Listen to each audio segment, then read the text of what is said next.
Africa's largest, actually could be Africa's largest hydroelectric project, crucial for Ethiopia's energy needs. But it has also sparked tension between Ethiopia and Egypt, because Egypt has said that there are issues here that need to be solved in terms of how to fill that dam. Now, as we get into the more deeper conversations around this particular topic, I've just brought in a new panel here. I want to take first Dr. David Machanga, but before I take Dr. Machanga, I want to request you to share our space on your timeline. We just have a few minutes to go, and then we'll be dropping shortly. That's why I'm saying those who are here to speak, please just speak for 2 minutes. 2 minutes are enough. You go beyond 2 minutes, we drop you. So please share our space on your timeline, and also kindly follow someone who is next to you. Follow my host, follow my co-host, follow me as well, and follow our speakers, and also follow those who are in the audience. Follow each other. Follow someone who is next to you. Let me bring in Dr. David Machanga. Dr. Machanga, this turbulence that those in his speech, Abiy Ahmed has said there appears to be some foreign powers that are trying to create chaos in the Horn of Africa, and those who are trying to enter into a deal like the deal that I've just mentioned here, a military deal between Egypt and Somalia. It appears that deal could have some far-reaching ramifications for the entire Horn. Dr. Machanga, I don't know if you are there. In your opinion, who do you think is creating this turbulence, and what is the best way to bring harmony in the Horn? Dr. Machanga? Yes. Okay. Yes. Hey, thank you my very friend. much. I'm looking for you. I'm looking for you. Where did you go? Thank you very much, my dear brother. Thank you very much, the panel. Thank you very much, all of you on this platform this Friday, the year of our Lord 2024. Now, I am going to categorize my presentation and be quick. I have 9 categories or 10 categories, and I would like people to pick up a pen and ask me questions later. 1, if you are looking for destabilizing factors, I want you to go like this. Category number 1, Ethiopia and Egypt. They have their own wars, and their wars have been there for a long time because of River Nile, which comes from my country called Uganda. We had an agreement in 1955 when the Owen Falls, 53, when the Owen Falls Dam was built. We regulate the water. We don't starve anybody along the River Nile basin. We give Egypt water that it needs to survive. Ethiopia built a dam on the White Nile, and there you are. That's problem number 1. Problem number 2, Somalia-Egypt relations. This is becoming a tricky issue. It is a proxy issue. Mark it as a proxy war. Who is fighting a proxy war on the back in the Horn of Africa? Remember, Egypt already has a problem with Ethiopia. But instead of going direct and they fight and finish each other, it has jumped into a territory where my Ugandan troops have been, they were the first people to enter Mogadishu, plus the Ethiopians. My Ugandan troops are there, so I have a right to speak about Somalia, to speak about what is taking place in that country. Category number 3, and Wafula Wandera next time, is Blue Nile, actually not White Nile. Sorry, it's Blue Nile. I don't know which one. I have forgotten a bit, but you will understand. Next time when you are doing this topic around that Horn of Africa, Remember, you and me were misunderstood on the question of Ethiopia and Tigray. So this time, let's not be understood. Let's be neutral. We suffered. You and I suffered a lot of insults because some people thought I was Zenawi. Okay? So I stomached that. That's why I've been keeping quiet, away from discussing anything to touch that region. That is category number 3, Somalia, Somaliland, and Somalia. That's another factor that is contributing to the current situation in that country, in that region, in the whole of our region. Category number 4 is Egypt and the sea route alone. We are looking at the sea route. Who wants the sea route? Ethiopia wants the sea route. But Egypt wants to starve by coming in so that the relationship is confused totally. Category number 5, external forces. And I hope people are noting down. External forces, namely United Arab Emirates, Qatar, Saudi Arabia, and Turkey. Those are very dangerous because I've seen them, as I told you, I'm officially in the Sudan conflict as a technical person in the background who shouts. I shouted at the American and he almost collapsed in Geneva 3 weeks ago. I told him, you sell arms, you sell drones, you sell shipments, you sell guns to kill Africans. You are killing us. Then you come here to want to sit on this table. This conflict won't be here. These generals will not come. My efforts made one of the delegations to leave the hotel to go to that meeting. Otherwise, they had refused, they were going back. That's category number 5. Those 4 countries, they have meddled out. They are meddling in the affairs of the Red Sea and the affairs of that region. Number 6 category, the Sudan conflict, which you people have not mentioned.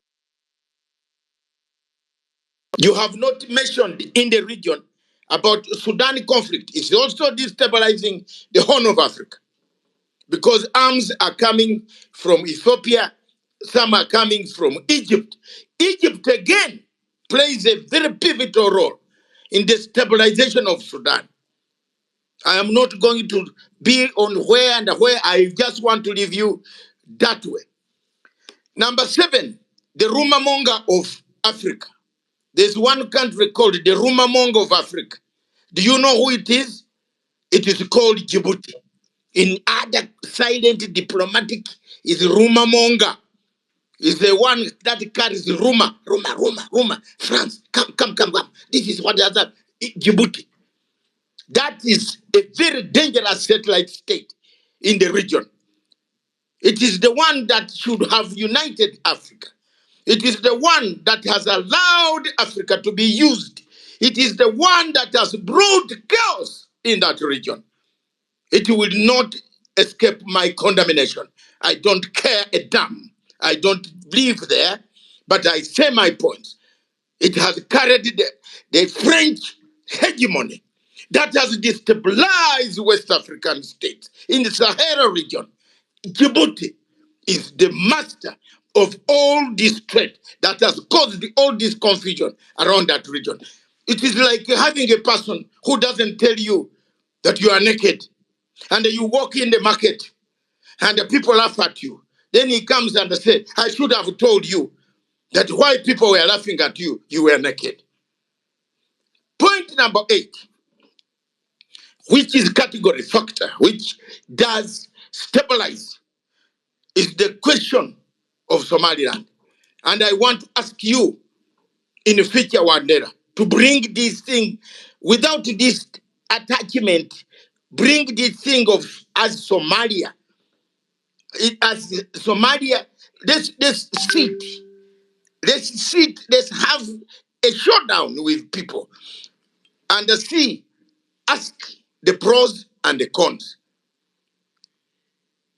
Another point, which is very, very important, and the most destabilizing factor, is Al-Shabaab. Al-Shabaab has offices in Qatar. The Americans know the offices are there. And the Wandera, you can walk into Qatar city, Doha. If you know Arabic, I swear before Angel Gabriel, they will show you that Taliban offices are up there. And if you walk up there, you will find the Taliban people seated, operating. They have powerful air cons, everything, AC, telephone, satellites. They are there in Qatar. Al-Shabaab is in Qatar. Can someone tell me on this platform today, where does Al-Shabaab get its uniforms, which resemble the states across the Red Sea? Is there a store which has been broken into? Is there a store? Is there somebody who steals these uniforms or somebody supplies to kill Africans? So all this is confusion, total confusion in the region. Why has Ethiopia and Egypt exported their difficulties into Mogadishu Sector 1? Why? As Ugandans, whose troops number the highest number, we are concerned. And I speak with authority. We are concerned that why now we are the people who went to pacify Somalia. We have tried our level best. We have lost people. Then someone is walking in today. We shall live. Another final factor that has destabilized that region is the African Union double standards. Ladies and gentlemen, I don't know whether Professor Hassan is here. There is Wandera. Please, every time cry for yourself. We don't have African Union. It is the most confusing organization that Africa has ever seen. Since the chairmanship of a French, both French, the deputy is French speaking, the chairman is French speaking. We lost it.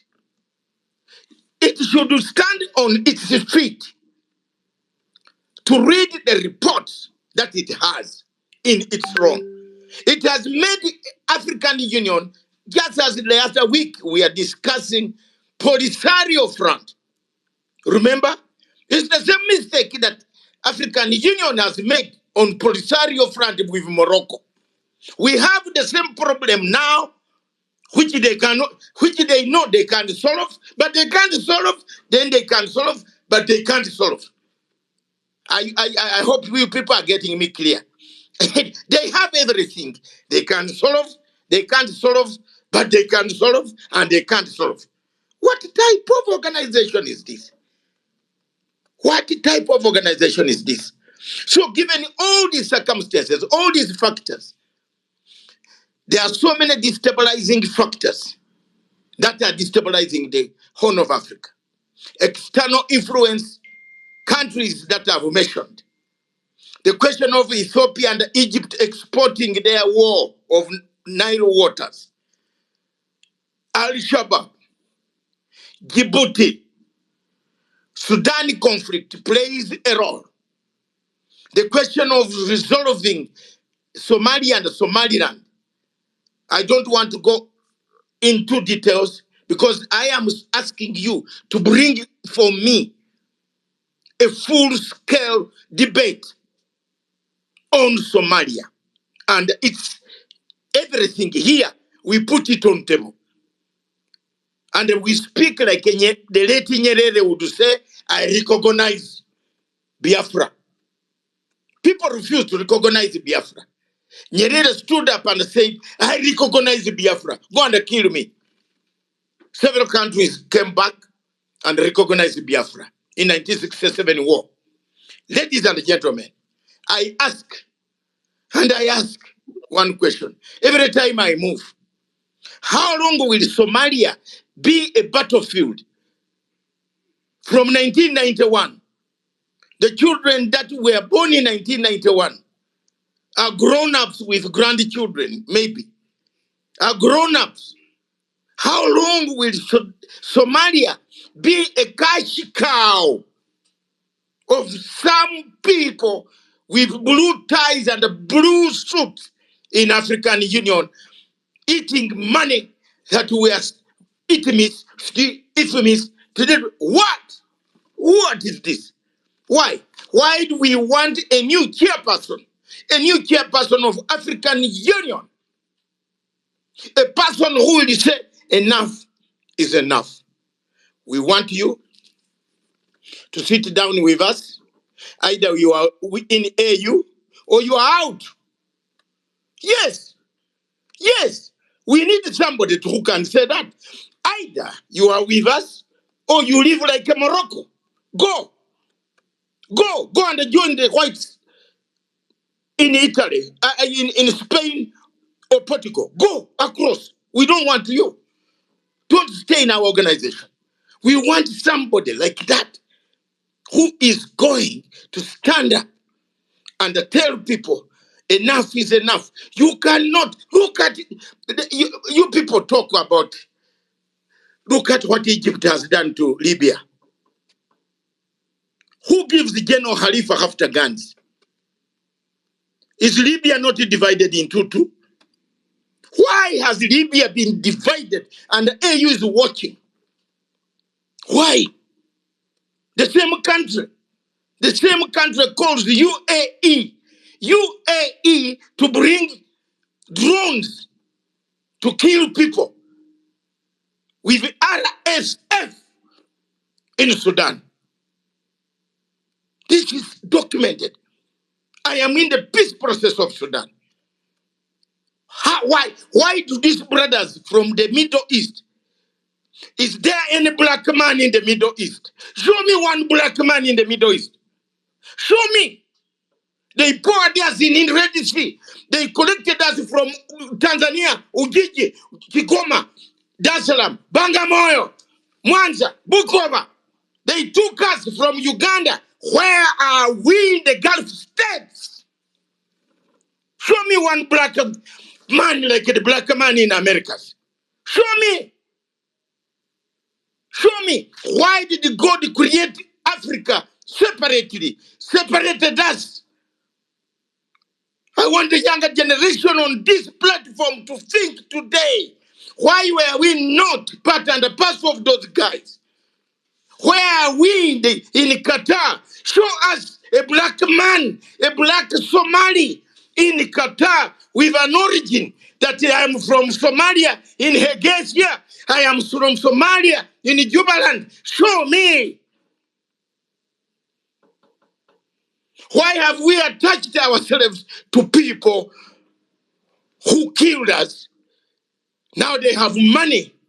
They are coming back with their money. The Turkish Ottoman Empire. The killer Ottoman Empire. If you have not studied history, go and sink in Indian Ocean. You see how many people they killed. And here we are. In the 21st century, they have come back with money. Dishing money. Colonizing the poor African Somalis. Somalia needs a redemption strategy. Somalia does not need. There is a way to resolve the conflict of Somalia. Why do you allow ships to come and fish, take our fish from the cool waters of the Indian Ocean and the Red Sea, and the younger men Somalis are watching? Why don't we devise a method? Why don't we devise a method? Okay. Now, as I land, ladies and gentlemen, there is one thing I want. I have opened up the debate for you. I am not here to fall in a quagmire state of this or that. I am an editor of 69 years old. Like a professor, I will not fall in a landmine of uncoordinated troop movement. I would request Wandera to bring a debate. We want to resolve some of these issues. If it is recognition, we recognize. If it is a settlement, we have done it in between Cameroon and Nigeria. They are pumping oil together. We have done it between Congo and Angola. Mm. They are pumping oil together. Okay. So let's go back to the African Union constitutive arrangement. African Union itself did its report. It has these documents, but it has double standards. Unfortunately, Okay. the younger people of Somalia, those who were born in 1991 or who were born later, might not know, might never see their home. They are molested everywhere across the world. When most of them found me in London, I filled their forms looking at them. They didn't know where to go.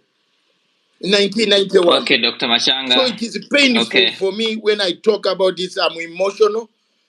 I am sorry. Okay. But that is what makes me talk about the destabilizing factors of the region. I hope you have picked one or two things from me. Thank you. I land my mic. Thank you.